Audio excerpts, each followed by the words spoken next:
preparing to live stream.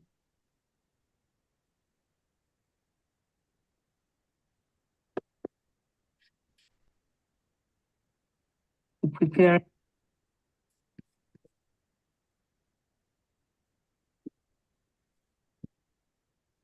Good evening, everyone. Let me see how to find my screen again. Now, what's going on with this one? There we go. There we go. Good evening, everyone, and welcome back to Medical Mondays after our day off last week for Labor Day. I hope you all had a beautiful Labor Day. Mine was very eventful. It was fun. And I'm glad to be back to Medical Mondays with Dr. O. Dr. Tony Okpesomi. I'm a family practitioner in Maryland. And I am so excited to be here tonight with one of our very own, Dr. Kehinde Elisha, who will be talking to us about narcissistic personality disorder. I can't wait for what tonight has for us. And I just wanted to also mention again that on this platform, we do not establish doctor-patient relationships. We are here to, share information, correct information, and also to prevent disease entities in all forms and all ways as we can. So, without much ado, I'm going to yield the floor to Dr. Kehinde Elisha, and welcome everyone again. All right. Thank you so much for having me tonight. And I've been here before, and of course, I miss everybody, and good to see everyone again. So tonight, we're going to be talking about narcissism. If you understand, or if you remember very, very well, we did some topics on personalities. So we do have 10 main types of personalities. So this is not it. This is just one of them. And this one of them is commonly spoken about. So I want us to dive into, narcissism. Who are they? Am I one? Are you one? So who is it? If I'm not, if you're not, if she's not, and he's not, and who is it? Who is it? And nobody wants to claim that title. So today you're going to be diagnosing yourselves because I will give some key symptoms, and then you're going to internalize and reassess your own self. But I'm just going to give general information so we don't put anybody on the spot. So here, we're going to quickly talk about NPD. Narcissistic personality disorder is one of the clusters that we have. And it's not the most favored one. It's actually the most talked about. Like no one really bears that name. Nobody wants to bear that title. But what exactly is the characteristic? What exactly is it? I would like to first of all clarify that it does not only apply to a man. So to our men in the house, stop focusing on them. And it's not women alone. It can be anybody. So how do we get it? It could be genetics. It could be environmental factors. It could be real life situations too. So anything could have led to this. The problem is we're all perfect in our own eyes. We don't see anything wrong in what we do. But we see other people, right? And this is where this comes to play. So even if you cannot really see your own self and you really want to know who you really are or where you really belong, ask any little kid around you who you are or how you behave. They will tell you the truth. Or don't ask any biased adult because adults will be biased.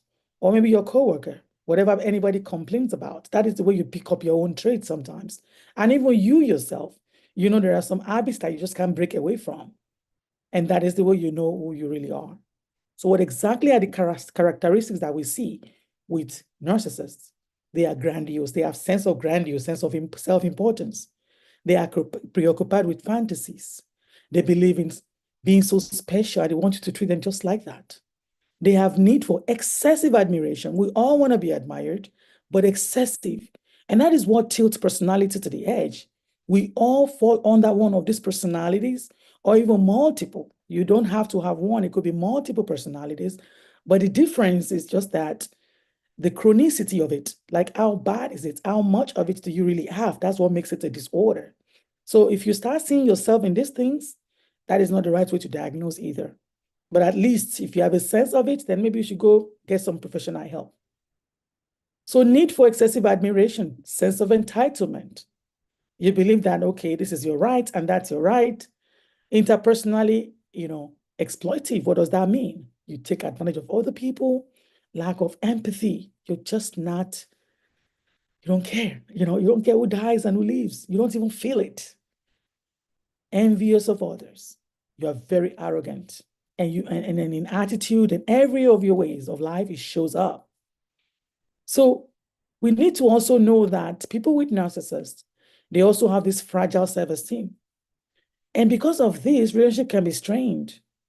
And statistically, NPD is common in males than female. But we are not saying it is not in female. And that is the thing. We focus so much on male narcissists, but we also have female narcissists too. So now, we have narcissists in every facet of life. So now let's explore them one by one, especially as we are running into election season. What about narcissistic leaders? Who are they? What do we see in them? With everybody in life, we have the good and we have the bad, and we do have the ugly too. But hey, we do have some good to say here, and we have some bad things to say. But what about charismatic and visionary? So narcissistic leaders often possess what? Compelling visions for future and are very, very charismatic, which helps them to actually inspire and rally people around their ideas. Whether it's true or false, they're able to gather people together, and they deliver it in confidence too. That they repeat whatever they say enough for anyone to believe it. High confidence and ambition. They tend to have a high level of self-confidence.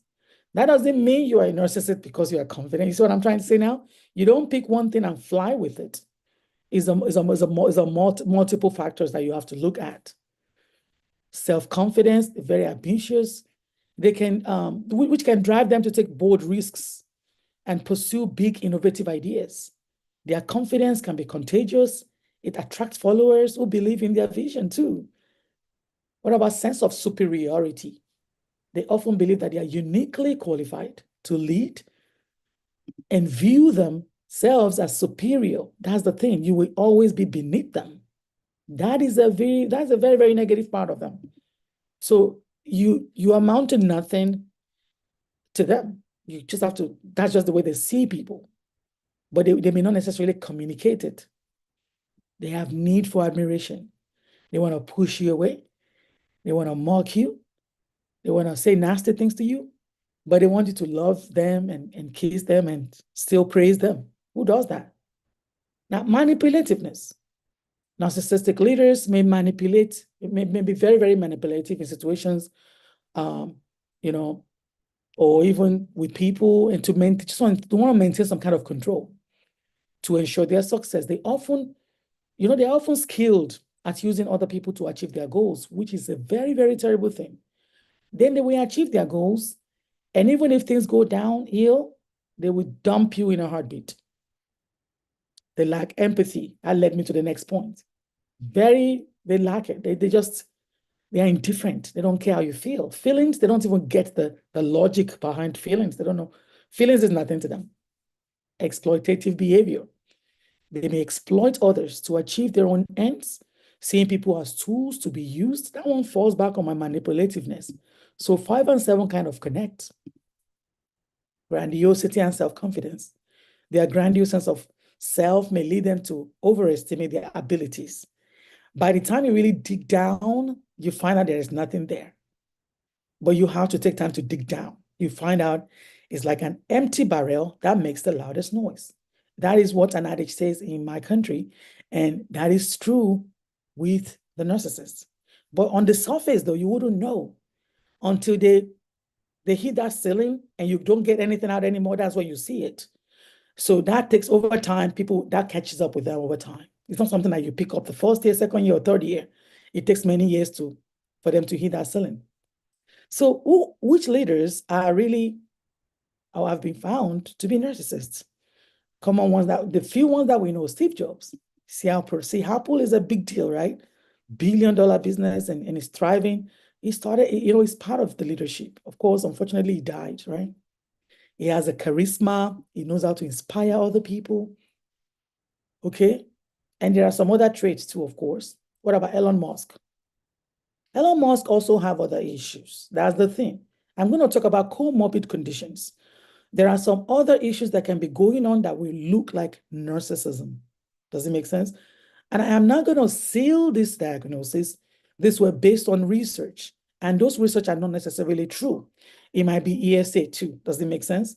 Unless we leave these people and we're able to collect the good behavioral data over time, that's when we can really pinpoint that, yeah, this is a narcissist. So Elon Musk also have Asperger's syndrome, is my point. That Asperger's syndrome can also mimic some of this trait, right? Some hard behaviors and all that can also mimic some of this, but let's say it's one of the examples. But you also have grand visions. It's a billionaire too, right? Musk is known for confidence, willingness to take risks, and relentless drive. However, he has been criticized for erratic behavior. What people see as erratic is really part of his Asperger's syndrome, for real. You look it up, and he said that he has it. I'm not trying to take his side. I don't know him, but I had to read up on it to really understand him. So now, the third one is Elizabeth Holmes. The lady's in jail. I think she's still in jail.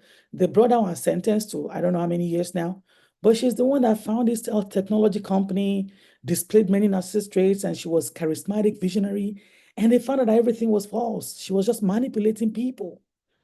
Go look it up. Theranos. Elizabeth Holmes, very, very big case. Very big case. So that is the other impact, positive impact of narcissism as a leader.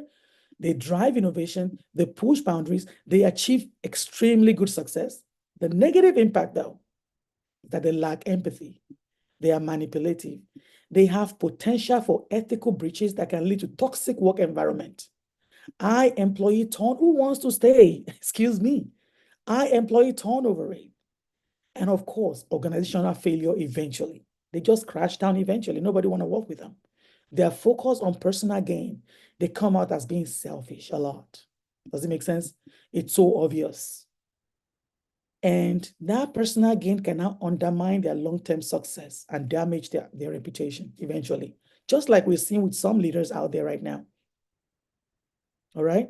So what about a narcissistic parent? I think many of us have been waiting for that. So parent-child relationship, self-centeredness. A narcissistic parent often prioritize their own needs, desires over their children. That selfishness carries over even to their own kids. They lack empathy. They may struggle to understand or validate their child's feelings, leading to emotional neglect and difficulty in forming a secure attachment. This kid is going to struggle without, you know what I mean? Like if this kid doesn't know how to, this kid also, it might trickle down that the kid now cannot connect with other people too. You see how the parenthood can really affect the childhood. What about high expectations? They may impose unrealistic expectations on their children, pushing them to meet high standards or to achieve personal goals rather than unconditional and supportive. So just push, push, push, and push to beyond the kid's limit, that the kid may end up even lacking self-confidence in themselves. To them, though, they feel like they are doing justice. They feel like they want the best in the kid, but they are pushing the kid to the edge. So what kind of parenting style do they tend to adopt? Authoritarian approach. Narcissistic parents are very, very authoritarian. I'm not saying don't discipline your kid, but I'm saying this leads to lack of warmth and support. The kid will feel unsupported. They have competitive dynamics. They may view their children as extensions of themselves, rather than an independent individual that have their own mind, leading to competitive and controlling dynamics. Okay, so now impact on children again, low self-esteem though, difficulty with boundaries, emotional distress. This is not good. So this is not easy. So when you see kids of narcissists complaining on YouTube, on social media, they are not exaggerating. So when kids come to me and complain about life and stress, I generally like say, okay, tell me about your mom, tell me about your dad. I'm not trying to be nosy, but I want to gather some behavioral issues to at least encourage the child that, hey, this is not about you. Your parent may be sick. Does it make sense? That's kind of a way to kind of support the kid. And if it is the kid, we guide appropriately. Now, we have talked about impact of narcissism on leadership. We talk about impact of narcissism on kids.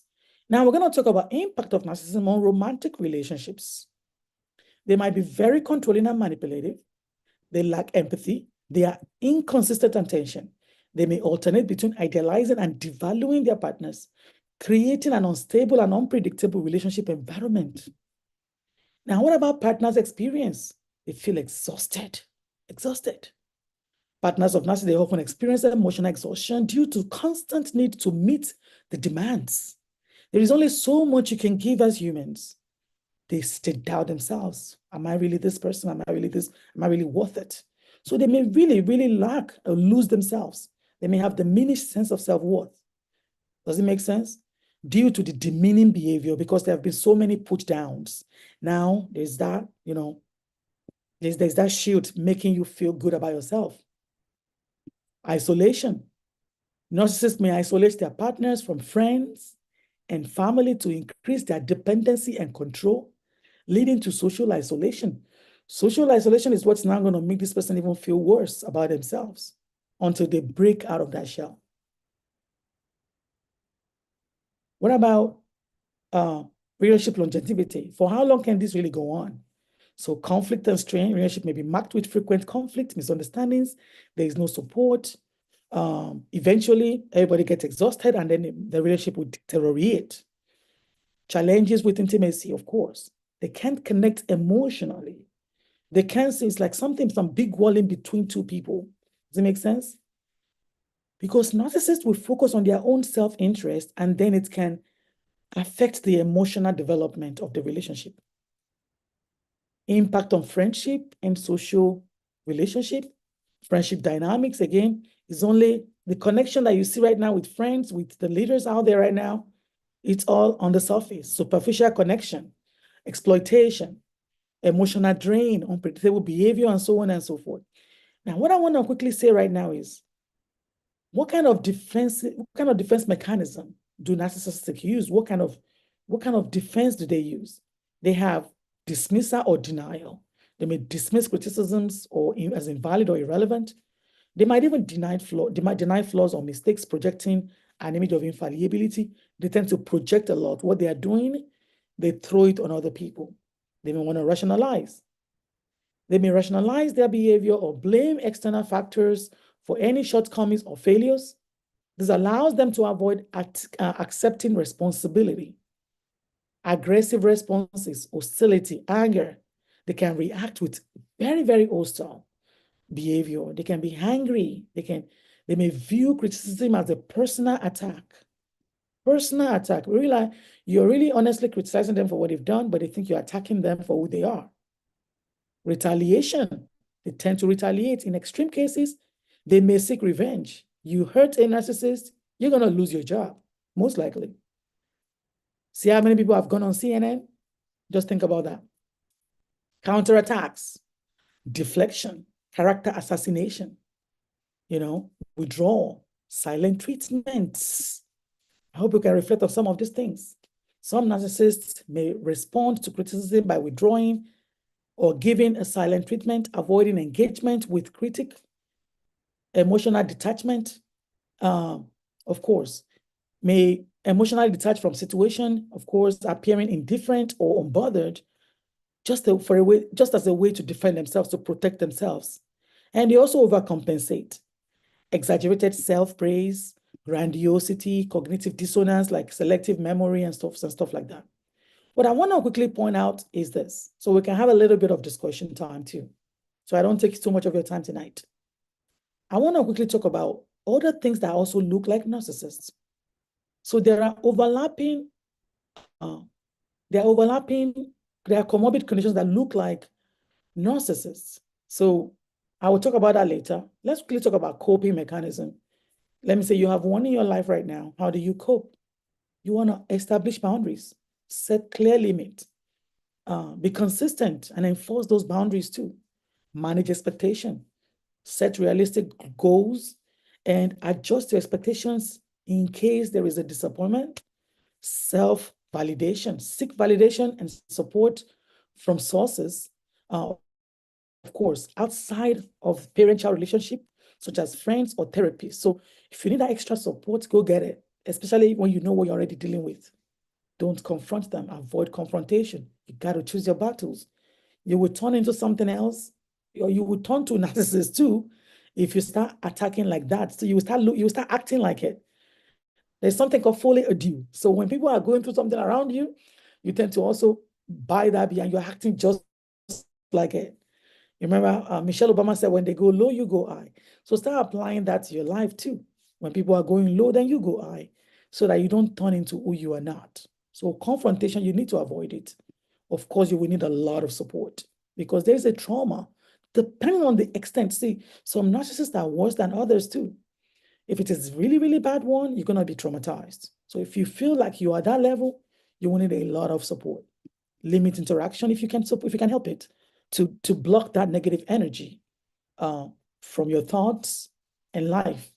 Coping with narcissists. So I think I just talked about this now. To cope, again, continuation, you want to communicate clearly and calmly, direct communication, stay calm, set and enforce boundaries. That's the same thing as, with what I just said. All right. So what am I going to say right now is, how do they even see themselves? They are not even aware. They don't really see a lot of things. They have distorted self-perception. That is why we cannot know whether we are narcissist or not.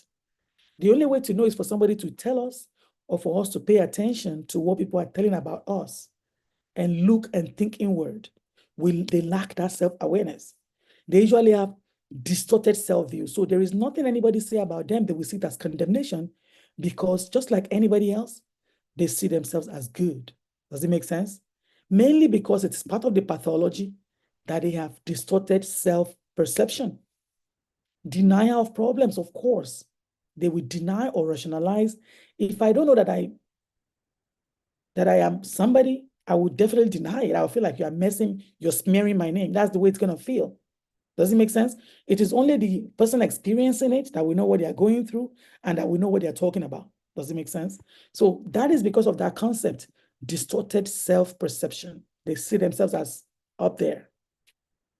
Selective awareness, partial awareness, focus on victimhood. They act like a victim, like you are the one torturing them. You are the one messing them up. You are the one, creating problems and not letting them get to a particular level in life. Like, it's complicated. I can't even talk too much about this, but you get my point. They don't see who they are. They don't know how they are impacting people. So guess what? You are going to most likely look like the enemy to them. That's just their perception. That's just the way it is. So lack of insight into impact, limited empathy, self-serving biases, and so on. Let me quickly fast forward and talk about things that can potentially look like narcissism, mood disorders, like bipolar, anxiety disorders, that can look like it. Does it make sense? One have to be worked off for narcissism, but there are some symptoms that also look like narcissism. Substance use disorders, personality disorders, antisocial personality disorders, eating disorders, somatic symptom disorder. These are other kinds of disorders, but they also, even ADHD, but they can look like it because they have overlapping symptoms. Does that make sense? You have to meet criteria for you to be called a narcissist. And that characteristic must also be consistent. So how do we fix narcissism? Psychotherapy, CBT, psychodynamic therapy, schema therapy, right? And of course, a few more issues. Sometimes if therapy doesn't work, we're going to medication to support them. But really, would they even realize that they have a problem unless they really go to therapy and the therapist says something to them? They don't really acknowledge that they have a problem. So now, are you considering whether you are a narcissist? Are you thinking about it? Are you thinking, oh my gosh, am I a narcissist too? Well, let's take a look at these questions. So self-perception and self-importance. Do you frequently feel superior to others and believe you deserve special treatment? Do you have an exaggerated sense of your achievement or talent? Do you often seek admiration or validation from others? Do you believe you're unique or special and can only be understood by others? by others, high status people. Empathy and relationships. Do you find it difficult to recognize and empathize with feelings and needs of others? You must be connected to people. If you are not, it's a problem. Now, do you often exploit or take advantage of other people to achieve your own goals? If you don't know that, do you get told that often? Do you get told by other people? Do you have trouble maintaining close and meaningful relationships due to conflicts or misunderstandings? Do you feel that others are envious of you, or do you often envy other people? Behavior and reactions. Do you react with anger, irritation, defensiveness when criticized or given attention you feel you deserve? Do you have a tendency to manipulate or control other people? And you're thinking, well, I think I have some of this. I have some of this is not enough. It must be chronic. It must be a part of your life for you to really call it. Does it make sense? We all have some of these little traits, but how chronic it is it? Do you often lack genuine interest in other people, or you are interested in people, achievements, or problems? Do you focus mainly on you and you alone? Self-image and expectations. Do you have unrealistic expectations of how you should be treated? Do you become frustrated and upset when things don't go your way? Self-reflection. Are you aware of any patterns in your behavior that might be harming your relationships or social interactions? Do you find it challenging to accept responsibility for mistakes or failures, often blaming others instead? And personal growth. Are you open to feedback and willing to work on improving aspects of a behavior that others, find problematic? Do you seek personal growth, self-improvement, or do you believe you are already perfect and don't need any change? So listen, with every personality, there is the good, there is the bad, and there is the ugly. The good is the fact that they can move projects forward. The bad is they lack empathy. They cannot connect with people. And the ugly is they can ruin somebody's life without even knowing it.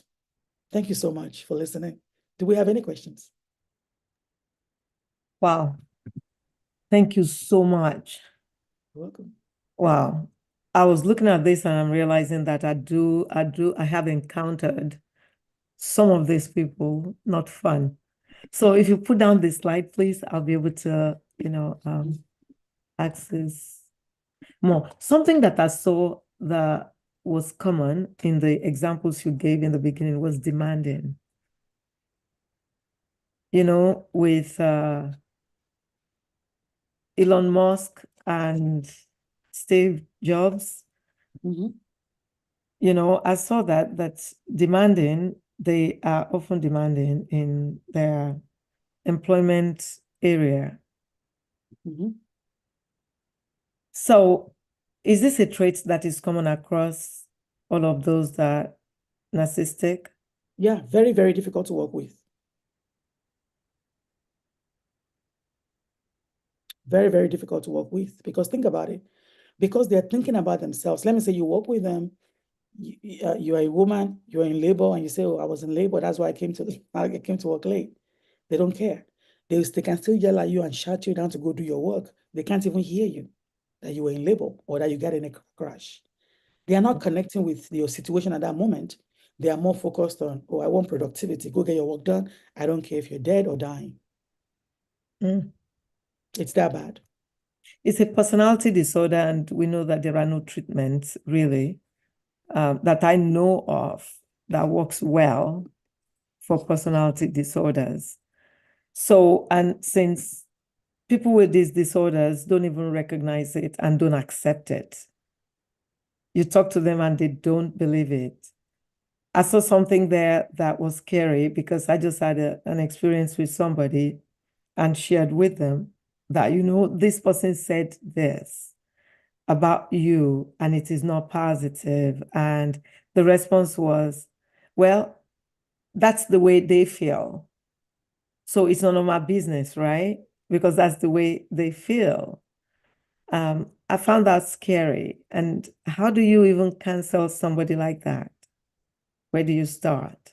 So it is extremely tough because if they cannot see it, you can't make them see it. The only person that can make them see it is a neutral person, like a therapist.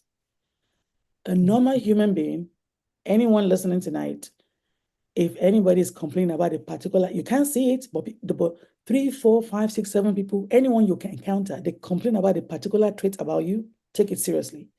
Stop seeing it as judgment. It's not judgment anymore. If it's more than 1, 2, 3, 4 people, they cannot all be crazy. That's right. Even 3 people, does it make sense? Just watch out and say, you know what? It looks like this may be a problem. This may be a problem. People don't, let me say you're 30 years old. You are no longer young. And throughout your life, everywhere you go to, people complain about this trait. It's a problem. It's just like ADHD, People complain that you are always late. And you keep saying, it's not deliberate, it's not deliberate. Why are you always late? Maybe you should look into it, and maybe you have ADHD and look for the cause of it. So does it make sense now? Like, there is always a pathology to a lot of these problems. But we must be willing and ready to dig into it to know exactly, to get down to the root of it and stop suffering. Because people suffer a lot just because they don't want to know. Or they don't want to see because they can't see. And in our community, mental health issue, we have stigma against mental health issues. Unfortunately. That makes it harder. Yes. That makes it very, very hard. Yeah. Thank you so much for speaking on this tonight, because it is much needed in our community. Mr. Emodi, you have your hand raised. That's our financial guru. So for your financial issues, getting your estate and all together, the man to go to. Mr. Emodi. Thank you, Doc. Thank you. You're welcome. This was very informative. I was wondering, has there been much study done in the area of narcissism in finance? I say that because there's something parallel here being done in most graduate schools, where they talk about behavioral finance. Something comes to mind during the pandemic. There was a company, GameStop. GameStop, people got so much interested in the investment, buying of the shares in GameStop. It went from about $5 to almost $30. And people continued to pour money into that stock, that at some point it went totally berserk and then rounded off to about $300. Okay? And so at some point, though, the shares began to come back down to the point where it finally leveled off at about $20. So when you look at that, though, and you begin to wonder, what was the motivating factor that led people to go from knowingly a share that is in that low arena all the way up to $30-something, and people were still pouring money into that. So there was a sort of a behavioral finance as the underlying reasoning. All right. Thank you so much for that question, sir. Please allow me to quickly share my screen, because I have content on that. I just didn't get there because I'm trying to, get through the key points here. But it's definitely connected. That is the level of selfishness, yes. And that is, they do it deliberately to kill people too. Like, it refers to influence of narcissist trait, the self-centeredness, the overconfidence. That is why some people can have a university and lie and take money. That's part of it. Money is part of it. Greed is just never enough. How much billion do you want to spend until you die? Does it make sense? You want to keep taking and taking, exploiting other people. And it manifests in so many ways. Overconfidence in investment decisions. Narcissistic individuals often exhibit an inflated sense of their abilities, leading them to believe that they can overperform the market, just like you're saying with the investments and stuff. This overconfidence can now result in riskier investment, poor diversification, and tendency to overlook critical information. short-term focus. Their focus is short-term. Just want to clear it out and move on. So they don't care about long-term stability. They don't care. They just want something they can clear fast. And they are very manipulative. And let me throw out a research here. To my CEOs in the house, no offense. But research actually shows that a lot of CEOs are actually narcissists. Our top people up there, perhaps, in New York City, I don't know where they call this marketplace, whatever they do there, a lot of them have narcissists. So research has shown that narcissist CEOs are more likely to engage in bold, high-risk strategies, sometimes leading to volatile stock performance and extreme outcomes, as like you just said. So they might surround themselves with like-minded people to reducing critical oversight from board or shareholders. So that's where, there's a direct link with them. Absolutely. Thank you for asking. Thank you. Wow. Wow. That is interesting. Yeah, direct links. They always say, it's not a joke when they say the top leaders in organizations, they are mostly narcissists. It's not wrong to say that. There's not an assumption. It's a research that's been seen over and over and over and over again. Interesting. Thank you so much. Thank you for that question, and thank you for a huge insight. Dr. Ajagbe, kindly unmute. Yeah, I'm already unmuted. Thank you, Dr. Elisha. You're welcome. I could have said you are fired if I was. Please don't. You know what I mean by that. The person that says you are fired all the time. Oh yeah, you're fired. Yep. You're fired. Apprentice. Apprentice. Yeah. So you know what that means. Anyway, so that kind of shows the possibility of that character trait. The comments I really want to make are two. One, the first one is it's difficult when you say that people don't recognize this kind of traits in themselves. It's difficult to acknowledge such traits, particularly if it's coming from people who who have been seen as hypocrites themselves because of their own character traits that they don't want to acknowledge, as well as you're applying the content of the scripture that says that you should deal with the beam in your own eyes before you worry about the speck in your neighbor's eyes. So a lot of times that's one of the reasons why I believe it's going to be difficult for many people to accept. Now, if the relationship, like you said, was healthy, and somebody who has a healthy interaction with you is pointing you to some of these slip-ups that you are encountering or exhibiting, then you are more likely to listen than for somebody who is constantly judging other people, even without any basis, and that they have more flaws in themselves than they are pointing out in other people. So that's the one comment. The other comment I was going to make is that coping with, how do you avoid codependency when you really want to cope with people with such behaviors that you just highlighted? Sorry, what's your question again? How do you deal with how do you avoid codependency in dealing with people with narcissism? All right. Dr. O, maybe I'll pass that one on to you. Your screen is not on. Yeah. Codependency. Dr. Ajagbe, codependency with who? With the narcissist? We're talking about coping. Yes, codependency with the narcissist. Yeah. Or with who? Yes. Well, you cannot codepend. There's no way you would do that. A narcissist already looks down on everyone else. A narcissist feels they are, all that matters, they are it. And if you want to continue working with them, yes, you would have to find your coping skills with them.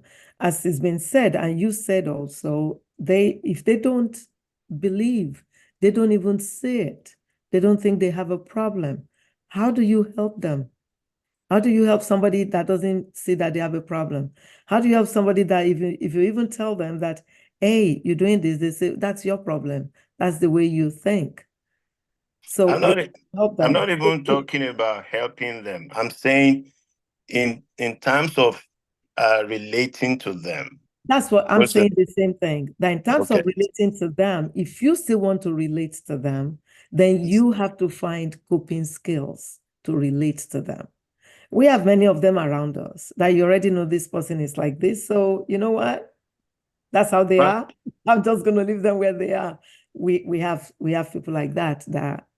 So I just wanted to allude to the fact that many families in Africa, where we came from, where some of us came from actually, some families are run in such ways that the father says everything and everybody has to cow to whatever the man says. And the so-called, all the traits of pushing, and not listening to anybody. You, as many of you might have grown up in the same environment that I grew up from, you, as a child, you are told you have to be seen and not heard. No matter what your opinion is, whatever it is that you observe that could be beneficial to the whole family, they tell you, shut up. Well, who are you? Well, I'm just saying, are we seeing the pattern of narcissism in such, could we categorize those behaviors as, narcissistic or no? No, that is not narcissism. It is not. That's a cultural thing. In your generation, my generation, when adults speak, we were not supposed to speak. It's a cultural thing. And the men are the leaders in the household. They make the calls when we were growing up, and that's the rules that abide in the household. That is not narcissism. Totally different. Okay. But I still have many women are put in situations where they are totally, how will I put it? They are totally disenfranchised, in their own homes. And I agree. And we have women who live with narcissists now, and men who live with narcissists. We have them. Again, if you choose to live with them, then you will find your coping skills. Okay, gotcha. And even in the work environment, there's a lot of turnaround as was presented to us, when you have a narcissist as the leader. People who cannot take it will leave, but people who can tolerate it or find coping skills, they stay. They need paycheck. They need paycheck. And, and if you have to stay. Then they stay, you have to find your coping skills if you want to, cohabit or, have such relationship.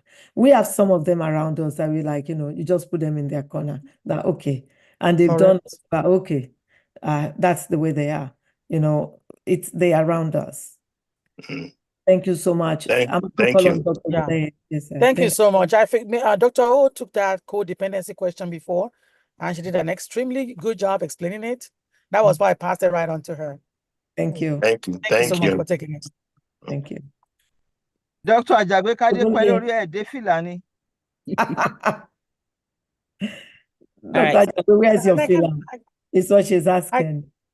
I see. I kind of like the way you brought the culture into this. And honestly, many people see African culture as looking like they're possessing a lot of narcissistic traits. Unfortunately, I have some agreements with that, and that is again based on culture that we've emulated over the years. So those people come to an environment that recognizes narcissism, they take it really hard. But a lot of it is cultural influence. It's nothing. By the time you get down to the deep to that person's soul, you find out that they are not narcissists. That's why you have to, explore, you have to explore and not assume and throw that diagnosis on somebody because it won't be fair on their part, because that's the way they know how to behave.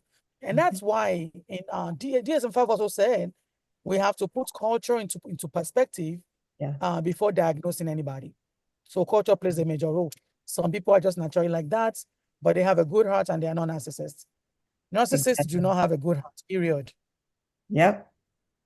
They don't. So selfish. Some people can still be stern and tough and have a good heart. So two different things. Narcissists are selfish, period. It's all about them. Completely. Yeah. Dr. Gulaye, kindly unmute and ask a question. Thank you. Well, you answered one of the questions I was about to ask, which is, can narcissism be a learned behavior, or is it passed down genetically?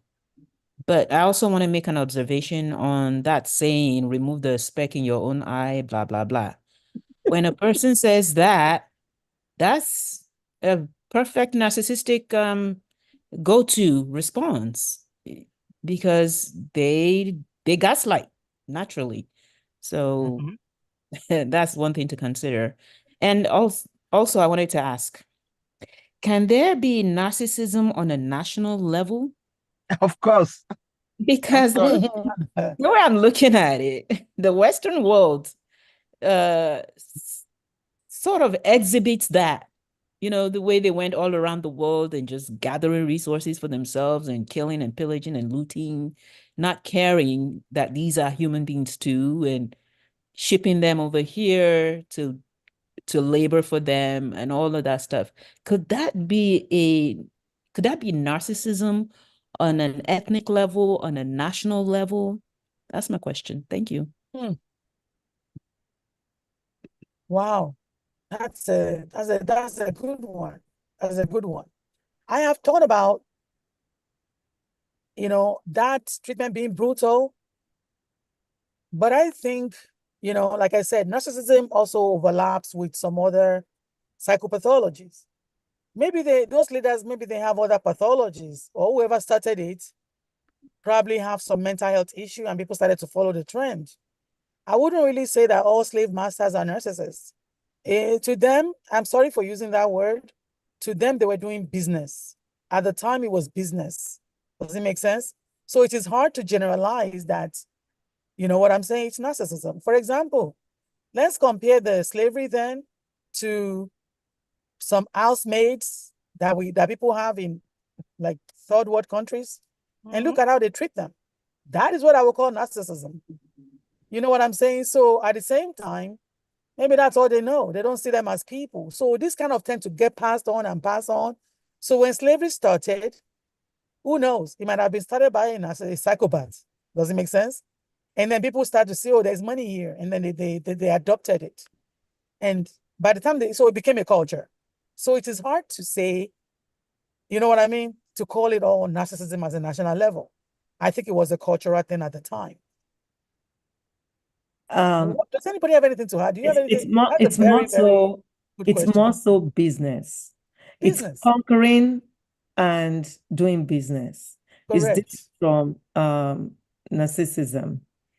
If you even in business today, the good business savvy people, they know how to go after what they want and get it. So would you call that narcissism? No, it is not. Narcissism is a personality disorder. If you add the humaneness of their behavior to it, even till this day, I mean. Okay, so let me explain this.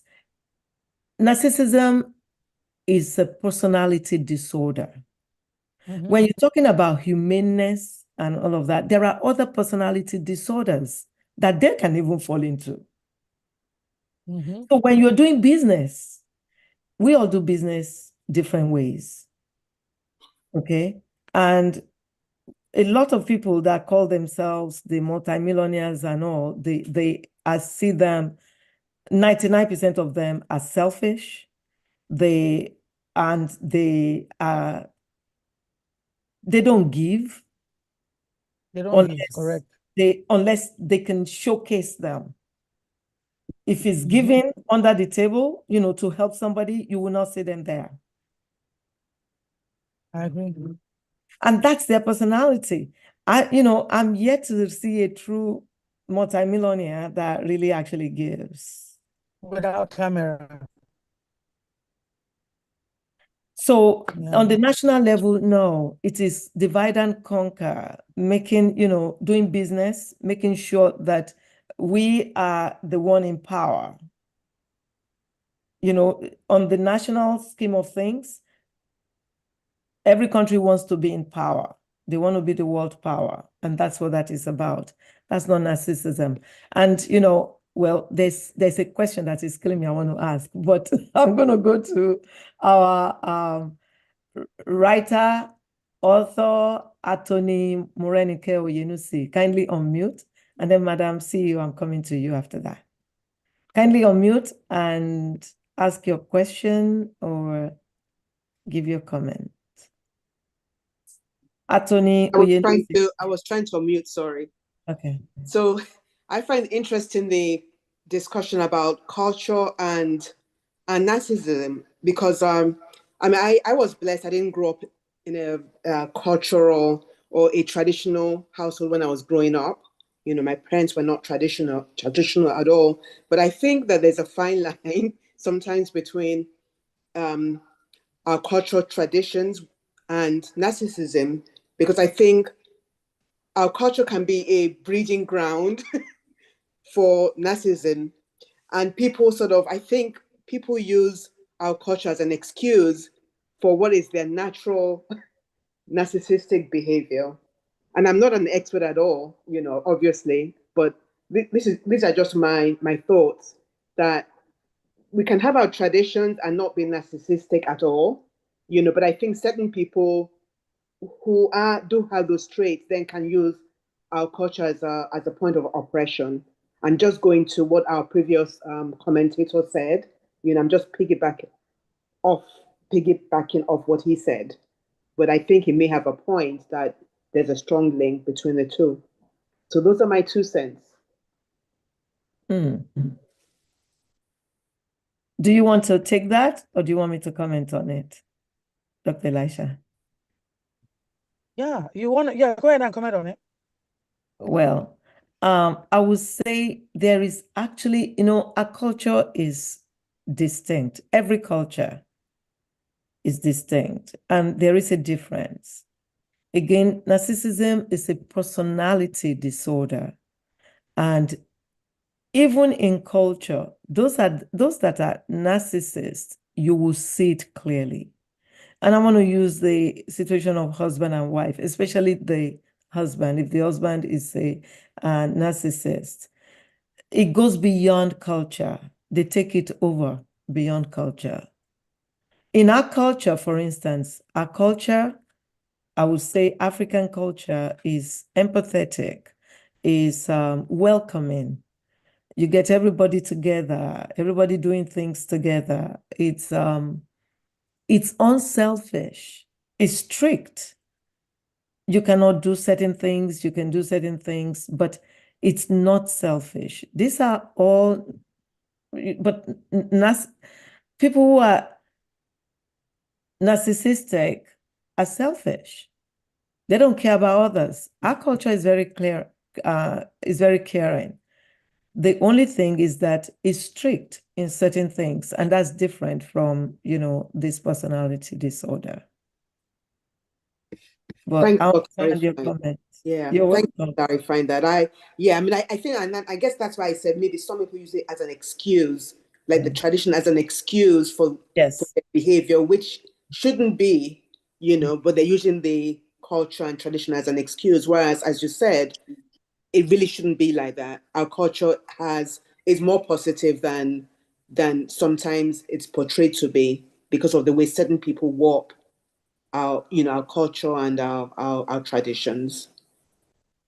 You're right. Those that are narcissists can use that our culture the way they want it. Like they can use anything wherever they are.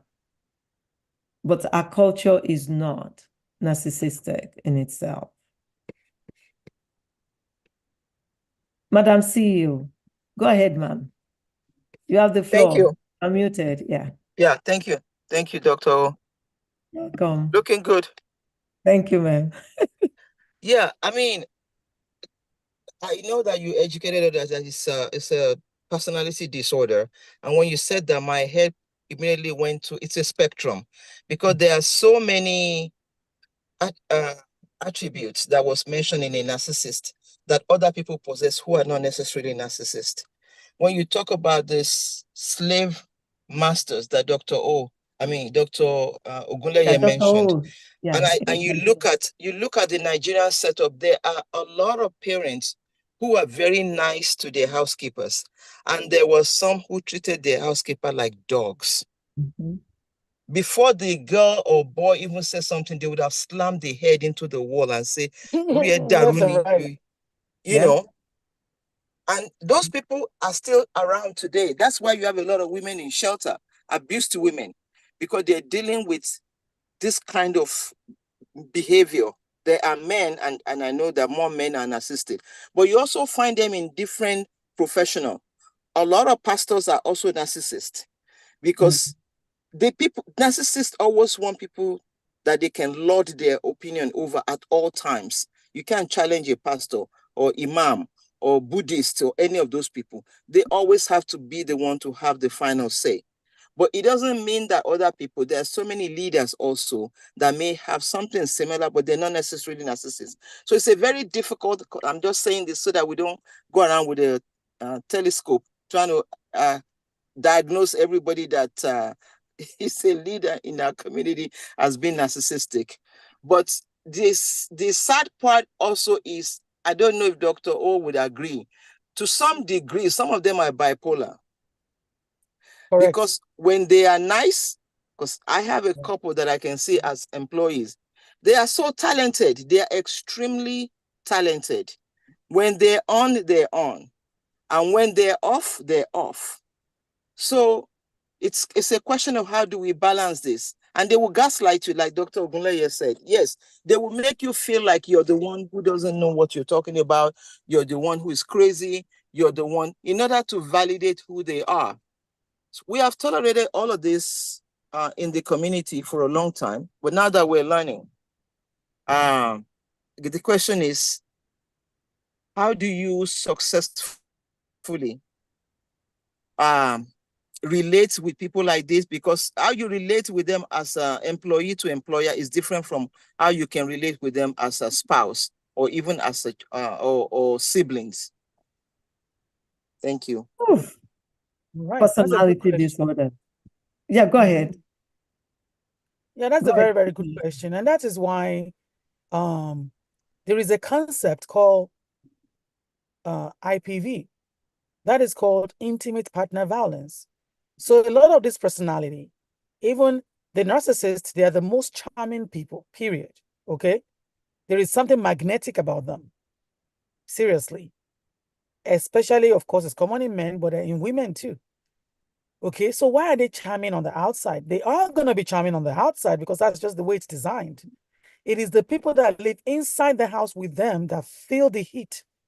That is just the way it is. That is why people that live inside the house with them are the people to listen to.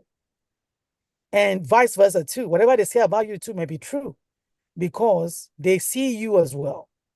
And so my thing is, when it comes to that, again, that goes back to the coping mechanism that Dr. O was emphasizing, and I emphasized as well, and how to just finding a way around it, setting limits, and helping them see if they want to seek care. Telling them to seek care is another level because they don't believe it exists to start with.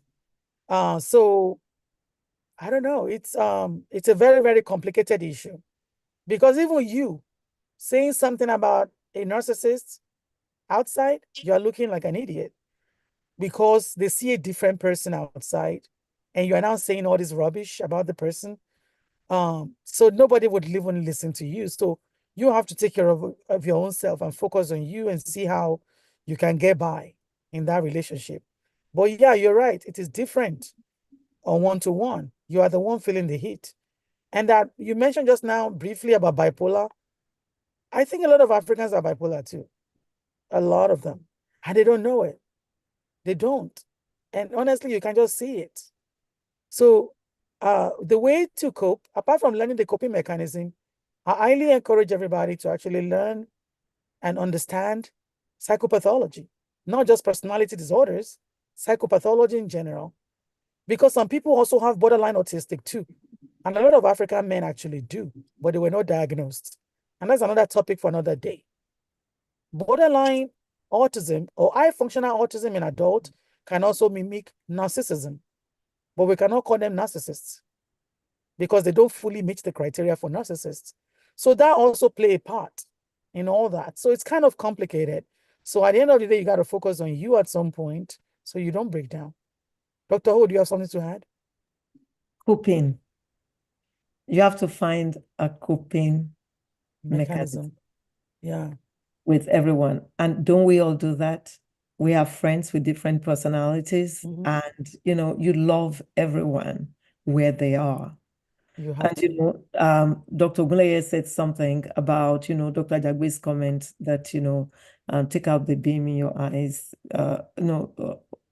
and don't look at the speck in somebody else's eyes. When somebody says that to me, I feel that it is somebody who does not want to accept who they are. Because it's out of love if you even venture to let somebody know that, do you know that you behave this way and it's a problem? Let's find a solution to it. That person loves you. I remembered my mom used to say when we were younger that the person who tells you that your mouth stinks is somebody who loves you, because most people will say that you speak, and that's, I'm just trying to make a point here. You're speaking and you have foul smell, and they won't tell you. But the person who tells you that, look, you have a mouth odor. My mom said, hold that person tight to your heart. There's somebody who gets your back and will tell you the truth. So somebody who ventures to tell you about your personality and something that needs to be changed there is somebody you should honor. Not say, go and mind your own business, take out the beam in your eye before you come to my spec. I don't think that's what scripture is saying right there. We can go into that. That's a subject of another day. But with these people with personality disorders, we have to find how to cope with them if we still want to have relationship with them, relationship of any sort.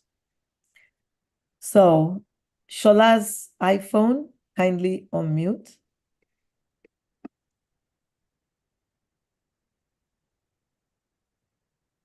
Shola, thank you. Hello. How's everyone doing?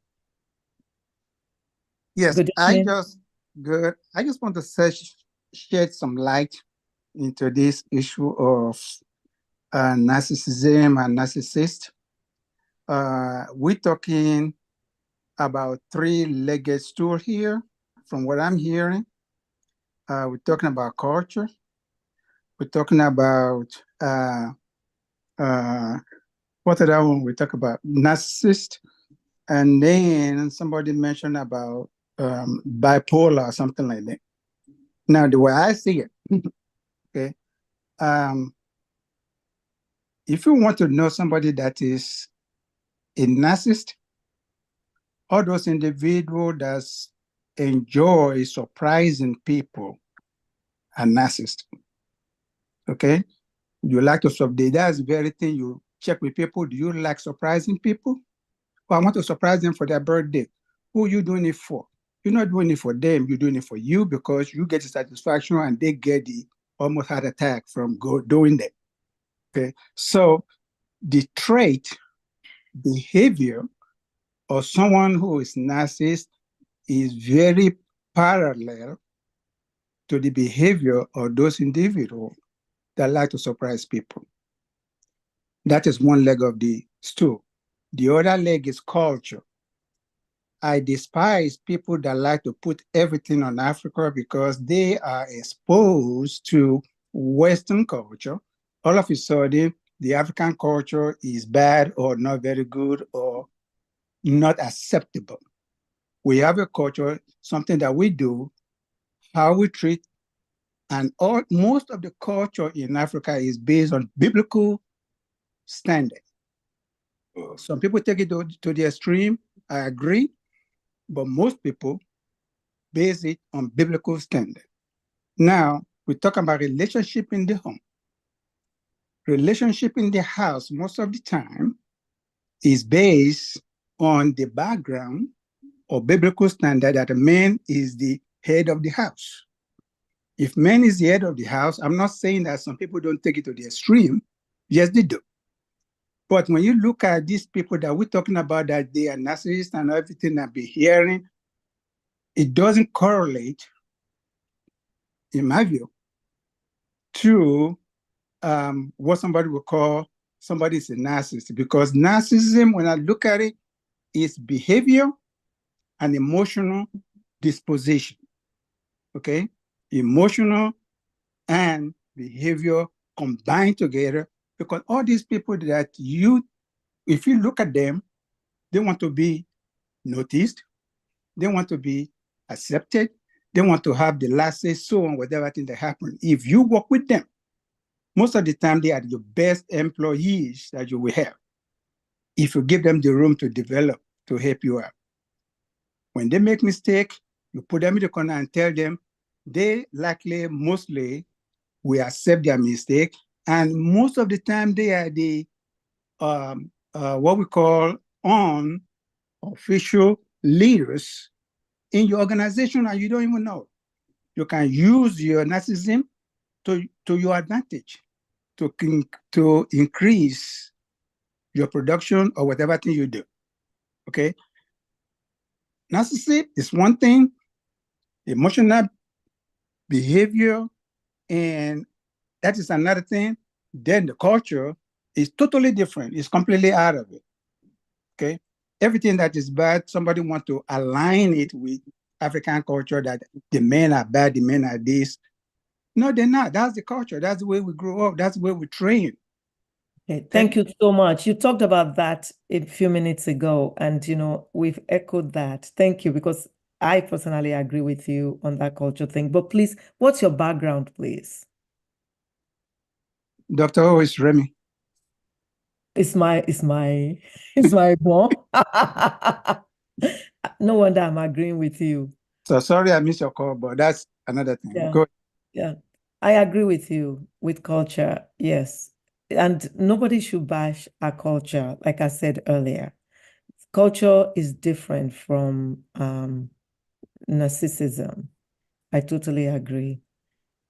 However, Brother Remy, narcissism, you're right about another thing. Look at Elon Musk, look at Steve Jobs, and the list goes on of people who are narcissists, but of course they have these brains, they hard workers, and I get it that you have somebody like that in your company, they can they will be hard workers and they can potentially deliver and take the company to another level. However, it does not remove those underlying traits.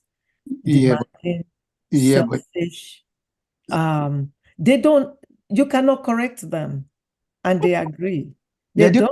I understand that, but they don't see it. I'm yet to see a very nice, successful business person. For you to be a business person, most of your employers not going to like what you're doing most of the time, because you're trying to get them to do what you want them to do. Otherwise, you're not going to be in business. Okay, I'm sorry to say that, but as a business person, you have to be very hard. Well, you can put in different nice way to say not too hard, but no, you can be hard. Yeah, I mean, they when the rubber meet the road, you in business to make profit, and these people undermine you if you're not very firm with them. you know? And I agree. Yeah. However, that is not narcissism. Being firm, principled, laying ground rules, having structure in your business, and making sure your employees follow that structure is not narcissism. It's totally different. Narcissists are, they're not good people, period. You can be a hard boss, and you can be very strict with your employees, but you're not a bad person. Okay, let me ask you this. For production. Let me ask you a question. Yes. Do you think all those people that like to surprise people are bad people? No, and that is not a trait of narcissism. I wanted to say that too. Totally not. Okay. Well, I've seen and experienced the same characteristics of people that are narcissists and people that like to surprise people. They have very that's not part of it at close all. related traits. I might be wrong, you know. I will have to learn. Not with you surprise people, you throw them surprise birthday parties, you take them out for dinner by surprise. That is totally opposite, actually opposite narcissism. It could be, we could put it under another, character trait, but they are definitely not in this category. They're not narcissists. Well, that would be another topic for another day. Maybe somebody need to do a research and just put them side by side and outline the traits. I know, you know what? I hate this. I hate to say this, but I'm going to say it. I know what you're talking about. You can have a narcissist who also loves to throw surprise parties and stuff like that. That's fine. That I get it. But it's not one of the traits of narcissists. You got to remember now that this is a personality disorder. It doesn't mean that because somebody is a narcissist, that's all they have. There are good parts to them. Shema, my final point I'm going to quit is that not everybody that is narcissist is a bad person. Okay, that's extreme to everything in life. So the people that are narcissists, and I've done different research and looked into this before I even begin to, say something about it. Why these people that like to surprise people and all these narcissists that like to be center of attraction, why do they have the same trait? But it's one of those things that. Okay, I'm gonna sit with you and go over the traits of narcissists. For sake of time here, I'm gonna do that with you. And I still maintain that you can have a narcissist that also likes to throw surprise parties, but that is not a trait of narcissists. Surprising people is not one of their traits. Zero, none. Okay. But that person that that is a narcissist also have that, like they would have other things too that may be complementary, may be good. But it is not surprising people in good ways. It's not part of narcissism. And I don't see how somebody who is selfish, demanding, and the list goes on, how they good people, they're not. So we're praying that somehow, some way, if we have people like that around us, that they would know that there's a problem and, get into counseling, even medications, and get treated, because it's not fun to be around them. And we see this, and it's not even difficult. It's very difficult, rather, to deal with them, even in the clinical setting. Okay, thank you. Thank you, sir. Dr. O, kindly unmute. Dr. Ogunleye, please unmute. Yes. I just wanted to say I wish I were at that surprise party. So I can okay, so my big question is, how is personality developed? We need to get to the root of this to see how personality itself is developed before we can say, okay, maybe it has cultural influences, religious influences, or gender influences. Because I've heard a lot of talk about men being more narcissistic than women. And I'm thinking that has to do with upbringing, that has to do with culture, that has to do with religion. So let's get to the root of how personalities develop to begin with. Thank you. Thank you. That is an excellent question. Dr. Elisha, kindly unmute. Yes, ma'am. Very, very, very good question. Yeah. So how is personality developed? I'll keep it really simple. First of all, is genetics. Second of all is environment. Third point is experiences. And then psychological factors. Those are the top 4, period. So sometimes we inherit these traits. You know, is it temperamental, biological factor, like anything, foundational role, like the people that we model. Does it make sense? Environment matters. What do we see people do we think is okay? Look at Kamala Harris. She loves to laugh. She says she grew up in a place where they dance and laugh all day long. Ka, ka, ka, ka, ka. So that's the way it is. That's the way she developed that. So I'm just giving you that's a positive example, though. I don't have anything against her laughter. That's just a positive example. Look at environment. Environment also, apart from genetics, kind of ties into that environment too. Your model, the genetics come from them, and then that also kind of radiates around the environment. And then we have the experience. That one is about life showing you Pepe, okay? Somebody show you Pepe, you're gonna tighten up too. For example, I'm sorry if there's any African American in the house, African Americans can be tough. So they must have seen. So when I deal with African Americans, I try to pipe low and I look at where they're coming from. I reflect, I take a step back. Does it make sense? Or someone that has been abused and now they are showing attitudes and stuff like that. You take a step back and reflect back at, oh, you know what? I think I would be worse if I were to be in their shoes. If I went through what they went through, I would be worse than this. So that one can also change people. And they may also may have developed some kind of personality disorder as a defense mechanism, not necessarily because they want it, but they have to get through life just like that. And the last part is psychological factors. For example, thoughts, emotions, coping mechanisms. So we have something called ego defense mechanisms. So we all have there's a way we are built, okay? Now, we know our weaknesses, we know our strengths. Those weaknesses, we try to cover it up with something I will call ego defense mechanism. Ego defense mechanism will be another topic for another day. We all have it, we all use it, like humor, like just think of all those concepts that we use just to cope, just to get through. And some are really bad. Denial is one of them too. And so on and so forth. So those are the things that develop personality. So it's kind of, it's multifactorial. And that's pretty much it.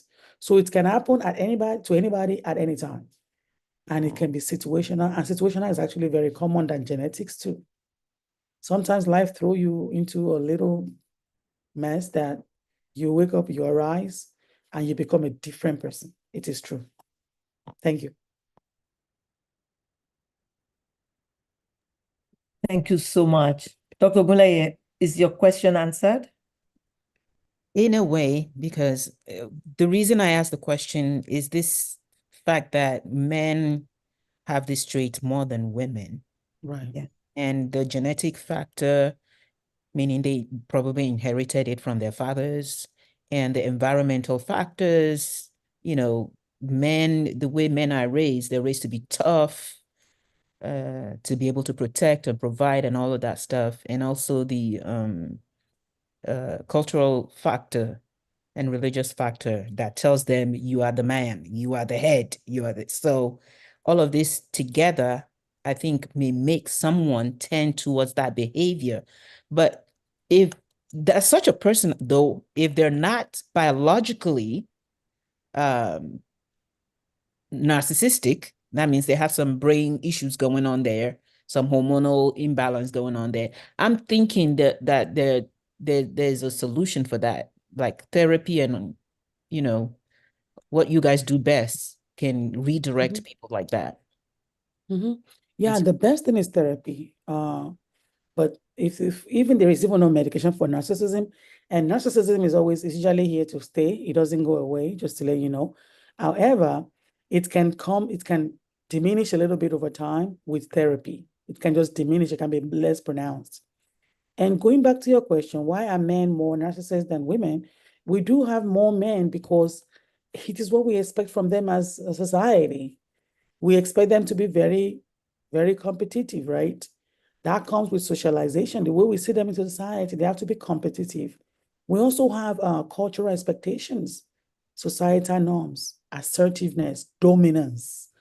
The dominance trait is kind of linked directly with narcissism. And then let's look at biological factors as well. Like you mentioned, hormonal differences.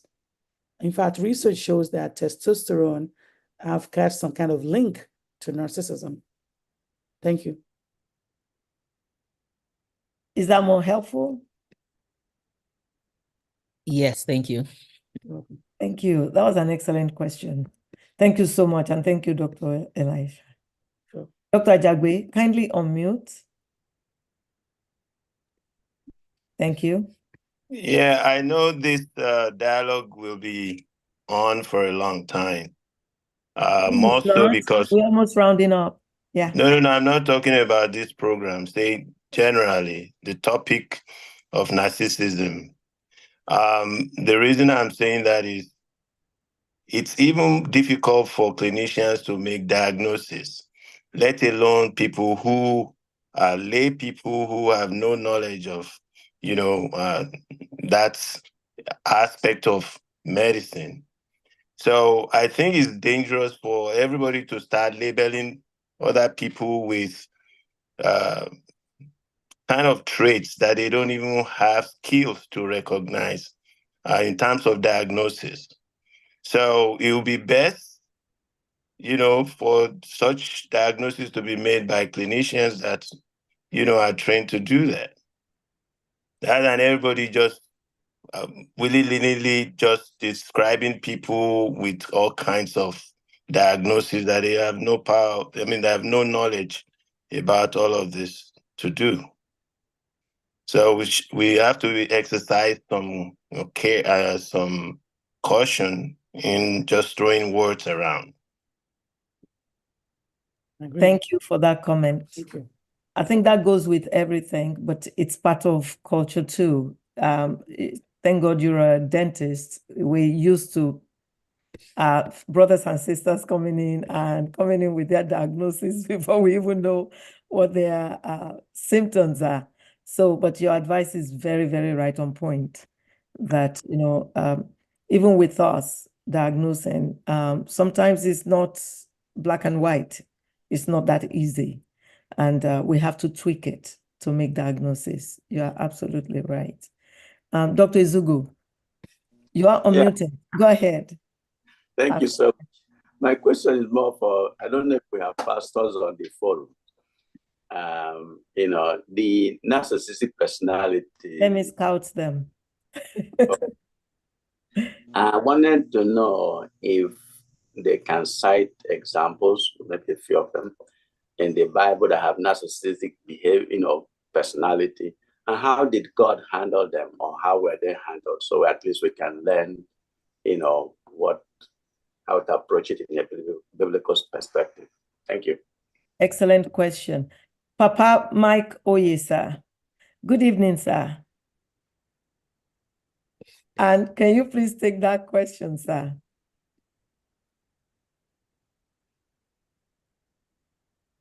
So who is in the chat? Yeah. Kindly unmute, sir. Is in the chat? Mm-hmm. Oh. Dr. Elisha does not play. Kindly unmute, sir. So here, sir, just before you answer, sir, so I want to read this out in the chat. Here are a few examples. King Nebuchadnezzar, his extreme pride and demand for worship, and in Daniel chapter 3, reflect grandiosity and the need for admiration. King Herod, his paranoia and cruelty, including the massacre of infants to secure his throne, show a lack of empathy and extreme self-importance. In Matthew chapter 2, verse 16. And Pharaoh of Egypt, his refusal to heed God's warnings and his stubbornness. The face of divine in the intervention. face of divine intervention. Thank you. Exodus 7 to 14 demonstrates a grandiose sense of self-entitlement. Then Jezebel, known for her manipulation, cruelty, and desire for power, particularly in her efforts to eliminate prophets and maintain control in 1 Kings 16:21. Simon the sorcerer, his desire to buy the power of the Holy Spirit for personal gain in Acts 8:9 to 24 reflects a grandiose sense of entitlement and exploitation. King Saul, his jealousy of David and subsequent attempts to kill him, driven by a fear of losing his status and power, in 1 Samuel 18 to 31, show traits of narcissistic rage and insecurity. And then Lucifer, Satan. In Christian theology, Lucifer's rebellion against God and desire to overthrow him in Isaiah 14, 12 to 15, Ezekiel 28, 12 to 19 are often interpreted as extreme pride and a grandiose sense of self. Okay, we'll see you back in 10 minutes. Absalom, King David's son, who rebelled against his father to take his throne, demonstrating extreme pride and a desire for admiration. 2 Samuel 15 to 18. Haman, in the book of Esther, Haman's pride and desire for power led him to plot against the Jewish people, reflecting a grandiose sense of self and a need for revenge in Esther 3 to 4. Rehoboam, Solomon's son, who rejected the advice of his father's counselors and demanded harsh treatment of the people, showing a lack of empathy and a sense of entitlement in 1 Kings. And Goliath, the giant warrior who taunted the Israelites and boasted about his own strength and invincibility, reflecting grandiosity and a lack of empathy for others in 1 Samuel 17. These figures illustrate a range of narcissistic traits such as grandiosity, entitlement, and the works. The Pharisees, many Pharisees are depicted as self-righteous and overly concerned with their own status and adherence to the law, often showing a lack of empathy for others and the need for admiration in Matthew 23, 5 to 7. And then you have Judas Iscariot. While not a textbook example of narcissism, Judas's betrayal of Jesus for personal gain and his eventual remorse can reflect traits of selfishness and a lack of empathy. The rich fool. In Jesus's parable, the rich man who hoards wealth for himself and is oblivious to the needs of others demonstrates a grandiose sense of self and a focus on personal gain. And then Simon the magician, also known as Simon Magus, who tried to buy the power of the Holy Spirit, displays a desire for personal gain and power. Personality disorders are real. So I'm going to now defer to Papa, Dr. Mike Oye. Where are you, sir? I'm here. Oh, welcome, sir. Yeah. I'm deferring to you, sir. Dr. Zugu asked for a pastor in the house. Thank you very much. This topic is very, very wonderful. I think even from all the examples you have given, Yes, the sir. root cause of narcissism is self. Self.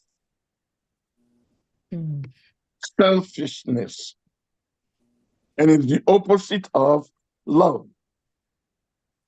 empathy, consideration.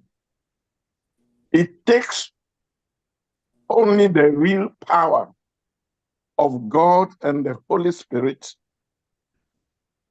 to change a person from selfishness to selflessness. I mean, there can be a range of it, but I'm giving the extremes. Absolute selfishness results in narcissism. Absolute love, godliness, is the opposite. And as I say, this is a continuum. There can be ranges in between. From my experience, somebody who comes to a definite realization that he is selfish by nature and turns to God, confessing and receives forgiveness, the power of the Holy Spirit comes into him and is able to lead a new life, not his old life. Actually, this is the true meaning of being born again, being regenerate. I'm going into real theology now. Nobody can overcome self unless Christ comes in to dwell. And I give chapter 14 of John's Gospel as the remedy to narcissism. He says, anybody who loves me, I and my Father will come into him and make our abode, our home. Jesus is the symbolism, the summary of humility. Unless we become humble, we cannot overcome that narcissism. So narcissism is in grades in many people, and the solution is God. That's all I want to say about that. Thank you so much, sir. Wow. Thank you, sir. Much appreciated, sir. And Dr. Zugu, I hope your question was answered over and beyond, because there are many examples. Papa, helped us lay down again, going back to scripture. And there are many examples in the Bible, and all of them Actually, Peter is an example. Peter of wanted narcissism. to Lord, yes. Yes. Peter wanted to Lord everything on Jesus. Anytime Jesus wanted to do something positive, Peter came in and said, not so, not so, not so. And then he boasted about following Jesus even to the cross. But he failed woefully. Then the realization came because Jesus had prayed for him. And he became a different person totally thereafter, a very loving, compassionate person with feelings for others. He became a wonderful pastor, telling others to be kind. Thank you so much. Thank you, sir. The examples really just underscore for us that some of these personality traits that we just need the intervention of God in them. And we really, pray for those things and pray that God clean us from those selfish acts ourselves so that we can really be more, more giving to people, more caring, because these things, they are like, it's like evil taking over the body and using it to do whatever it wants to do with no impunity, really not caring at all. Thank you. Thank you, Doctor. In fact, I want to come in again. Somebody asked the question about that if you are not narcissistic, you cannot control a company or any workplace. I disagree. The more you love, the more you motivate people to work with you and for you easily. And I'm speaking from experience. I don't employ many people. I employ very, very few people. But I relate with them by God's grace with love. And I don't need to even supervise them. They just work. I motivate them. I commend them. I thank them. But I give instructions and they follow the instructions. So relationship is very important. Amen to that. I agree with you 100%, sir, on that one. On everything you've said. Thank you, sir. Dr. Gule, you have your hand raised. Kindly unmute. Yes, Yeah. ma'am. I just have a quick comment regarding Pharaoh. Yes. Pharaoh, I think this is gonna sound very controversial. Okay. God, or let me not, I won't use the word God. Jehovah hardened Pharaoh's heart. So is that Pharaoh's fault? And secondly, my big question, can Jehovah be said to be a narcissist? No, Thou shalt have no other God except me. absolutely. Because thou shalt not have any other God except him. He is God. Because it's not a narcissist, it's loving. It causes confusion and derailment when you have, for instance, two masters in your home. It's either your husband or you. Because if both of you are moving the boat together, it will capsize. So, knowledge is that there are other gods. Just saying, you shall not have any other one except me. absolutely. Because he is the only one that will take you to the end goal. So when you're serving God, there are people who don't serve any gods, and there are people who serve some kind of God or some kind of God or whatever they do. What is the end goal? What is the purpose of serving God? The purpose of us, of me, serving the one and only God is multifaceted, but one of the purposes is that I inherit the kingdom of God, that I go to heaven at the end of the day, and is the only way. It says, I am the way, the truth, and the life. No man comes to the Father but through me. So saying anything otherwise will be confusing and will be wrong.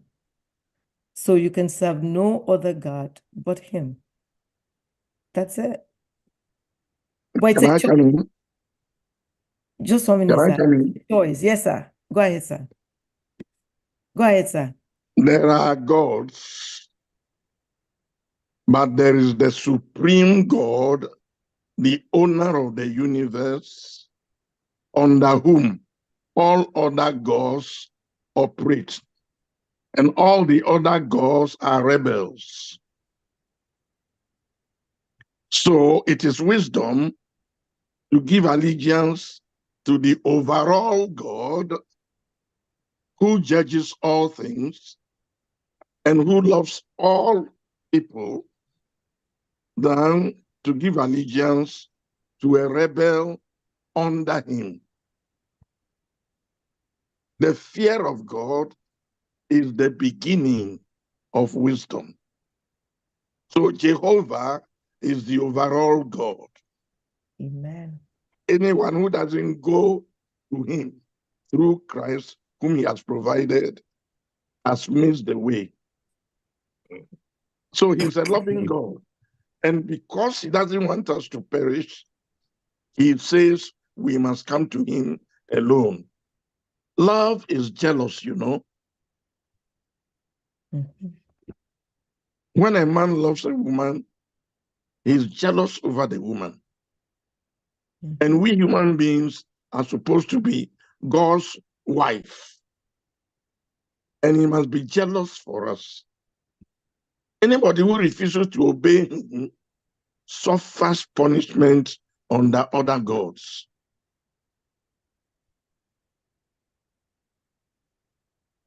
Does it make sense? Absolutely, sir. Dr. Gulaye, go ahead. Unmute. I just wanted to put that out there. I think I'll leave it at that. Thank you. Thank you. Thank you. So, Dr. Oduyebo wrote here, the disorder glories in seeing others experience pain from their actions.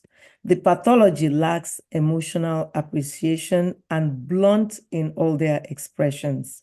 They happen to set grandiose standards that they alone understand. I get it. So Dr. Oduyebo is a doctor of psychology, and he is, further explaining what narcissistic behavior is. They're not good people, period. And we cannot cut corners there. And those are the traits they have. But somebody had, asked, made a statement that I've not been able to read because I needed to honor those who were raising their hands. The person wrote, "Are Nigerian leaders all narcissists, or are they just simply demon possessed? Considering the way they greedily steal money and manipulate people, not sure how to diagnose that." So, Dr. Elisha, I'm giving that to you. Okay, so it is very, very, we cannot generalize. But yeah, I can say we do have some leaders that are, but not everybody. For example, Sonia Abacha should definitely is being tagged as a narcissist, So they still have the leadership traits, but at the same time, they were brutal. They use this autocratic style leadership. Those are the ones that we can see as being, narcissists. But to say generally, I think it's just selfishness and narcissism. We cannot see. We have to meet 5 criteria, right, to be diagnosed as a narcissist. If we only see one thing, which is selfishness, is not enough to call somebody a narcissist. Does it make sense? We have to also meet other criteria. So there are other things we also have to look at. We have to look at it. Some people are just selfish. They are not necessarily grandiose. Does it make sense? They don't even think they're important. They just want the money. And some people will even be so selfish, take the money, but they won't even take it to themselves. Some people will even use it for charity. You see what I'm trying to say now? So, and they will even used to do good things, but they stole the money. So that's why it's very, very hard to generalize, but some are. So I can say that one is lack of leadership skills / corrupt culture that people now tend to adopt, thinking is the norm, kind of led to that. But to call them narcissism, to diagnose all of them, that is overgeneralization. We can't do that. Thank you. Thank you. Dr. Ajagbe, kindly unmute. I thought that was very funny though, because, they steal money and they do all of that. That's wickedness too. Yeah, go ahead, Dr. Ajagbe, you have the floor. Yeah, I still want to maintain that we should refrain from encouraging people to start diagnosing people with such behavioral, disorders, because they don't have the skill to do it. So, and if you don't have somebody in a clinic setting, for you to be able to have all the criteria verified, there will be no diagnosis of such behavior. You can speculate on them by from a distance. Dr. Elisha mentioned it when she started talking. You have to be able to exist in the same space with these people long enough for you to be able to establish such, criteria to verify them and to be able to come up with accurate diagnosis. I'm just advising that we avoid, just letting everybody just go around labeling everything and everyone that they see with diagnoses that they have no knowledge to do. Yes, you can read about what it is, like what you posted in the group chat, Dr. Elisha, but how many people even can read that and understand it continuously and be able to apply that to every situation that they encounter? So we still have to exercise restraint, Thank you, Dr. Ajagbe. Again, this forum is to learn. Mm-hmm. And we've learned different disease entities, we've learned different personality disorders and all of that. I don't think anybody is on here wanting to diagnose, and I pray not. So when you said, unless you have been in this space with someone for a bit, that's when I actually will not go that far. Even if you're in this space with someone for a long time, it is not for somebody who is not in the medical field, even if you're not in the medical specialty, to make such diagnosis. We leave diagnosis of these personality disorders to psychiatrists, to therapists to do. That's what I mean. I'm not talking about being in the same space as a non-professional person. Dr. Elisha mentioned it earlier. Maybe I misunderstood what she said regarding being in the same space to diagnose such. You misunderstood. We have the DSM-5 criteria. We have other ways we diagnose. We don't have to be in the same space with them. Remember, we have a specific amount of time we spend with patients. So when a patient presents, we have ways, we have questions we ask, we have things we look at, and then we make the diagnosis. And you are right on the money. Somebody who is not in the profession should not do it. I praise God that I'm a family practitioner. We taught all aspects of medicine. It's why I can even stop some of them. But all of this, I will defer to psychiatrists to do or to therapists to do. Even though I identify it, I recognize it. And sometimes I know the diagnosis, I will still defer to that specialty. So thank you for your comment. Much appreciated. I'm sure everyone on this platform, thank God, Medical Mondays family are just so awesome. We will know not to start pointing fingers or diagnosing each other, because we are not trained to do that. So thank you. Yeah, Mary, kindly unmute and ask your question. Thank you. It's not a question. I just want to be open about, but I just wanted to add to what everybody's been saying. So sometimes if you see or experience somebody that is narcissistic or exhibit those traits, you may be able to like put 1 and 2 together, even as a non-professional.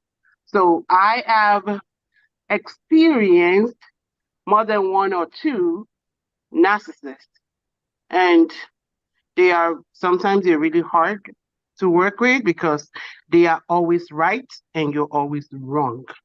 But like Dr. Ajagbe said, even if you see somebody and you're like, okay, so I know I've seen this, I've heard this, even if you tell the person that, oh, you're a narcissist, you're probably not diagnosing. If you have a family member, you may be able to like advise, if they're going to listen to your advice, good luck with that, them to follow up with a specialist so that they can kind of get the diagnosis, and it's up to them to decide if they actually want to be treated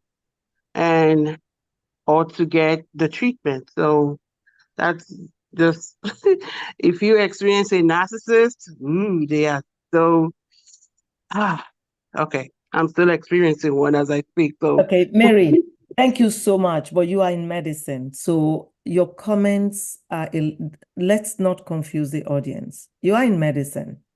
And oh no, I'm not saying about myself. I'm talking about the general audience. Yes, you still should not, diagnose. I don't think we should label each other, because today, somebody may come in today and they are just demanding, they just what have you and all that.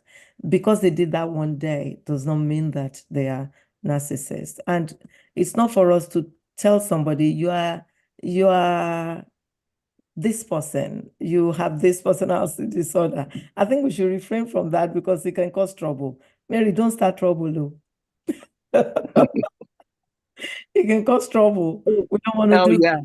We can encourage them we can tell them things like, you know what, I would tell you, I have a problem with the fact that you are not sensitive to my feelings. Yes, that you are not sensitive to my feelings. This was going on and all, and this was your behavior to that. That really hurt me. And if it's somebody who is close to me and, it's happening over and over again, I may suggest to them that, look, you really need to see a therapist or a psychiatrist, because the way you've been relating to me, it hurts. You have a problem with it. And everybody who knows me on this platform knows that I will tell you that. Easy. But I will not give you the diagnosis, even though I know what you have. We've got to be careful because diagnosis like this need to be done in the appropriate setting, in the appropriate quarters. I guess I said it wrong then. So I'm not saying give the diagnosis, but at least let them know like what you said. Yeah. Thank you. I know that's what you're trying to say, but you are in medicine, so it's easy for you to see, is what I'm saying. Most people on the platform are not. And we don't want anybody walking away with, memorizing all these characteristics that these people have, and then using it to judge people. That's what Dr. Jagwe is trying to say maneuver, that we should not go away from here trying to diagnose each other. We all have good days and bad days. But if we recognize these traits in somebody, I think we should, as lovingly as possible, encourage them to get into care because they can get better. There's no cure. Dr. Elisha wrote a lot on the platform, and for the sake of time, I don't want to read them. I actually have taken pictures of all of them because they're so right on the money to go review them. They are gems for you to know the traits. If you notice that you are like that, seek help. Seek help because you would identify yourself that I'm actually like this. Seek help.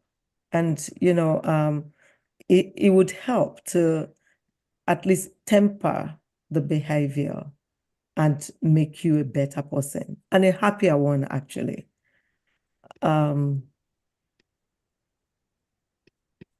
So, on another note, I'm going to bring our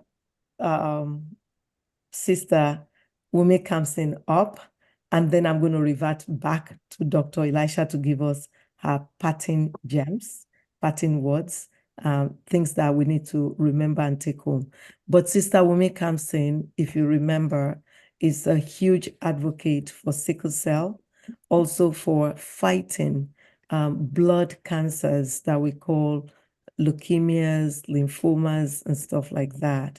She's an amazing woman who, takes it upon herself to raise funds and try to help in our communities to find a cure for blood cancers and also for sickle cell. So I'm going to bring her up to just say a few words to us about what she's doing right now.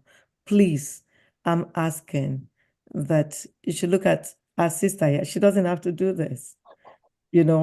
This is what we're talking about here.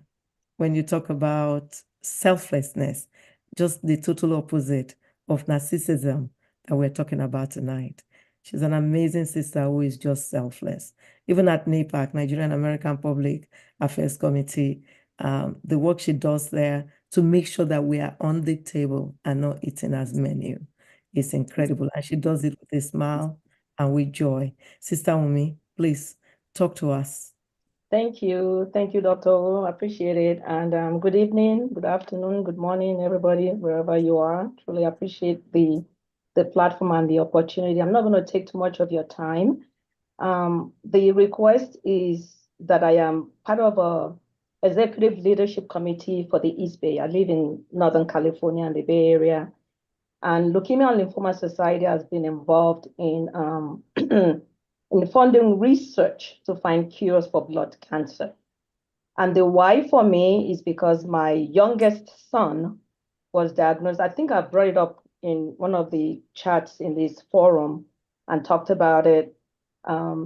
He was diagnosed about it's going to be 19 years on October 17th this year.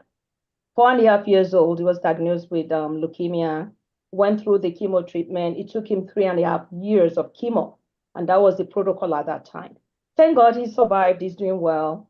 But the reason I'm involved is to get to the point where each child that's diagnosed do not have to go through 3.5 years of chemo.